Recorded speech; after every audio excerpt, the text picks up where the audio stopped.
Bonjour à tous et bienvenue si vous nous rejoignez sur France 24. Les bureaux de vote sont donc fermés en Turquie. 65 millions de personnes étaient appelées aux urnes pour le scrutin présidentiel et pour les législatives. Scrutin, je vous le disais, à haut risque pour le président sortant Recep Tayyip Erdogan après 20 ans de pouvoir.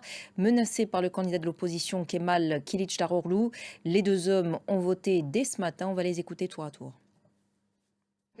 Et consciente de l'enjeu de cette élection, sans doute la plus importante depuis des décennies, la population s'est rendue en masse dans les bureaux de vote. Écoutez les précisions de Ludovic de Foucault devant justement un bureau de vote à Istanbul. Et donc à voir ce soir notre édition spéciale consacrée aux élections turques présidentielles et législatives. Ce sera à partir de 20 h heure de Paris.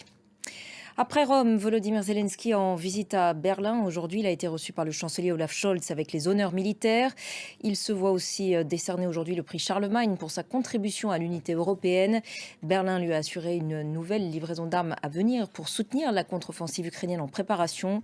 L'heure est, vous le voyez, à l'apaisement après des mois d'agacement ukrainien devant les hésitations allemandes à livrer des armes. Écoutez les précisions de notre correspondant Luc André. Et sachez que selon plusieurs sources diplomatiques et médiatiques, Volodymyr Zelensky se rendra ensuite à Paris dès ce soir. Le calme semble pour l'heure en tout cas revenu au Proche-Orient depuis l'entrée en vigueur d'un cessez-le-feu négocié sous l'égide de l'Égypte. Après 5 jours d'affrontements, missiles contre roquettes entre Israël et des groupes armés palestiniens. Les détails avec Marc Pope. Dans le reste de l'actualité internationale, les législatives en Thaïlande, les premières depuis les manifestations pro-démocratie de 2020. L'espoir est grand pour une partie de la population de tourner la page d'une décennie de pouvoir de l'armée et de ses alliés, incarnés par le Premier ministre sortant Prayut. Favorite du scrutin, la fille de l'ancien Premier ministre Thaksin Shinawatra.